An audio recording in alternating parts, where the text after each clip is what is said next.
நீங்க இத எப்பயாவது கவனிச்சிருக்கீங்களா? ஒரு சிச்சுவேஷன் வந்து நம்மளுடைய மொத்த மனநிலையும் மாத்திரும். உதாரணத்துக்கு ஒருத்தர் நம்ம கிட்ட நல்லா பேசிக்கிட்டே இருந்திருப்பாங்க. திடீர்னு அவங்க வந்து நம்ம கிட்ட ரெஸ்பாண்ட் பண்ற விதம் அப்படியே டோட்டலா சேஞ்ச் ஆகும். இதனால என்ன ஆகும்னா, நம்ம மைண்ட் வந்து ஒரு ஸ்டோரிய கிரியேட் பண்ணிட்டே இருக்கும். ஐயோ! எதனால அவங்க நம்மகிட்ட பேசல? நம்ம மேல ஏதோ தப்பு இருக்குமோ? நம்ம என்ன பண்ணோம்? அப்படின்னு அடுக்கடுக்கடுக்கா ஸ்டோரிய வந்து கிரியேட் பண்ணிட்டே இருக்கும். அந்த சிச்சுவேஷன ரியலா பார்க்கறதுக்கும், இந்த மாரி எமோஷனலா பார்க்கறதுக்கும் என்ன டிஃபரன்ஸ்ன்னு இப்ப பார்ப்போம். ஆஸ் அ ஹியூமன் நம்ம எல்லாருக்கும் எமோஷன்ஸ் இருக்கும். அந்த எமோஷன்ஸ் வந்து விஸ்வரூபம் எடுக்கும்போது, ஒரு சிச்சுவேஷன நம்ம கிளாரிட்டியோட பார்க்க முடியாது. ஒருத்தர் நம்ம கிட்ட நல்லா பேசிட்டே இருந்துட்டு, திடீர்னு பேசாம இருந்தா, நம்ம மைண்ட் அப்படியே ஸ்டோரி கிரியேட் பண்ணிட்டே இருக்கும். நம்ம அவங்களுக்கு முக்கியம் இல்ல போல இருக்கு. எல்லாரும் இப்படிதான். ஒரு டயத்துல விட்டுட்டு போயிருவாங்க. ஏன் நமக்கு இப்படி நடக்குதுன்னு அப்படின்னு கிரியேட் பண்ணிட்டு போயிட்டே இருக்கும். இதனால அந்த எமோஷன்ஸ் பெயின் வந்து உங்களுக்குள்ள அப்படியே ஸ்டோர் ஆகும். சில அந்த சிச்சுவேஷன் வந்து ஒரு வாட்டி தான் நடந்திருக்கும். அது சில மாசங்கள் கூட இருந்திருக்கலாம். ஆனா லைஃப் லாங் வந்து அதை நீங்க கேரி பண்ணிட்டே இருப்பீங்க.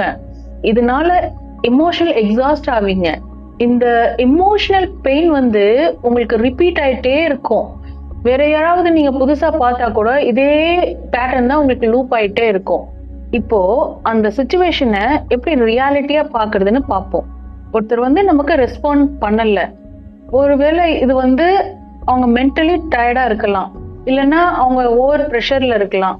இது வந்து அவங்க சாய்ஸ். நம்ம கிட்ட பேசுறதும் பேசாம இருக்கிறதும் வந்து அவங்க சாய்ஸ். இத வந்து இந்த ரியாலிட்டிய வந்து அப்சர்வ் பண்ணும்போது ஃபேக்ட் என்னன்னு நமக்கு புரியும்.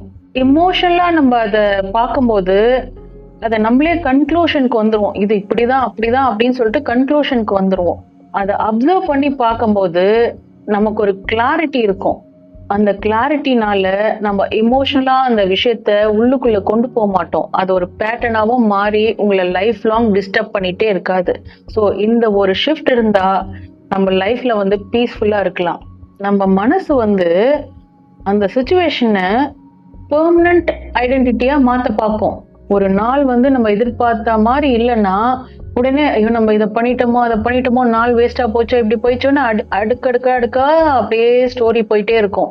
ரியாலிட்டி என்னன்னா, இது ஒரு சிச்சுவேஷன், இது ஒரு ஃபீலிங், அவ்வளவுதான்.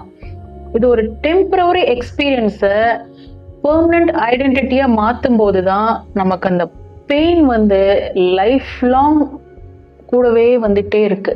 இன்னொரு விஷயம் என்னன்னா, நம்மளுடைய ரியாக்ஷன் எல்லாமே அந்த ப்ரெசன்ட் சிச்சுவேஷனுக்காக மட்டும் கிடையாது. நமக்குள்ள ஆல்ரெடி இருக்கிற old memories, pain, childhood dramas அதெல்லாம் அந்த சிச்சுவேஷன்ல மேட்ச் ஆகி அசோசியேட் ஆகி ஆக்டிவேட் ஆகுது. அதனாலதான் ஒரே சிச்சுவேஷனை ரெண்டு பேர் பார்க்கும்போது வேற வேற ஆங்கிள் பாக்குறாங்க. ஒருத்தர் வந்து ஒரு காமா அதை ஹேண்டில் பண்றாங்க, இன்னொருத்தர் வந்து எமோஷனல் அந்த பெயின்ல ஆக்டிவேட் ஆகுறதுனால எமோஷனலி கொலாப்ஸ் ஆயிடுறாங்க. இததான் வந்து நான் இன்னர் பேட்டர்ன்னு என்னோட எல்லா வீடியோலயும் நான் சொல்லிட்டு இருக்கேன். அதனாலதான் ஒரு சிச்சுவேஷனுக்கு நீங்க இம்மீடியட்டா ரியாக்ட் பண்ணாம இந்த 3 கொஸ்டினை உங்கள்கிட்ட நீங்களே கேளுங்க. இப்போ உண்மையிலேயே என்ன நடக்குது, என் மைண்ட் வந்து என்ன ஸ்டோரிய கிரியேட் பண்ணுது, எனக்கு எல்லா உண்மையும் தெரியுமா அப்படின்னு கேளுங்க. அப்புறம் ஒரு முக்கியமான ஒரு விஷயம், இந்த பிரசன்ட் சிச்சுவேஷனுக்கு நீங்க ரியாக்ட் பண்றீங்களா இல்ல உங்களுக்குள்ள அந்த பேட்டர்ன்ஸ் இருக்கு இல்லையா, அது ஆக்டிவேஷன்ல இருக்கான்னு பாருங்க. இந்த அவேர்னஸ் உங்களுக்கு இருக்கும்போது ஒரு ஸ்டக்ல இருந்து நீங்க ஃப்ளோக்கு வர முடியும். இதுக்குதான் stuck to flow 7 gates of awakening. இது என்னுடைய 12 வருஷ அனுபவத்தினால உருவாக்கப்பட்டது. ஒரு 7 video plus ebook plus work book. நம்ம எல்லாரும் தினம் அந்த இன்னர் பேட்டர்ன்லயே சிக்கிட்டு ரொம்ப ஒரு ஸ்டக்லயே இருந்துகிட்டே இருக்கும். இதனால அதை ஈஸியா லேபிள் பண்றோம். என் வாழ்க்கையே இந்த மாதிரிதான் ஆயிடுச்சு, அடுத்த கட்டம் நகர முடியல, நான் இப்படிதான் வாழ்க்கையில பின்தங்கி போயிருக்கேன், நான் ரொம்ப நொந்து போயிருக்கேன் அப்படின்னு. இந்த இன்னர் பேட்டர்ன்ஸ்ல மட்டும் நீங்க கவனம் செலுத்துனீங்கன்னா, இந்த ஆடியோவை நீங்க டெய்லி ஒரு 10 to 15 மினிட்ஸ் ப்ராக்டிஸ் பண்ண உங்களுக்குள்ள இருக்கிற அந்த இன்னர் பேட்டர்ன்ஸை நீங்க மாத்திக்க முடியும். ஒரு சிச்சுவேஷனை நீங்க ரியலா பாக்கிறதுக்கு உங்களுக்கு ரொம்ப ஹெல்ப் பண்ணும். இதோட லிங்க் வந்து டிஸ்கிரிப்ஷன்ல கொடுத்துருக்கேன். 77 rupeesல ஸ்டார்ட் பண்ணுங்க. தேங்க்யூ.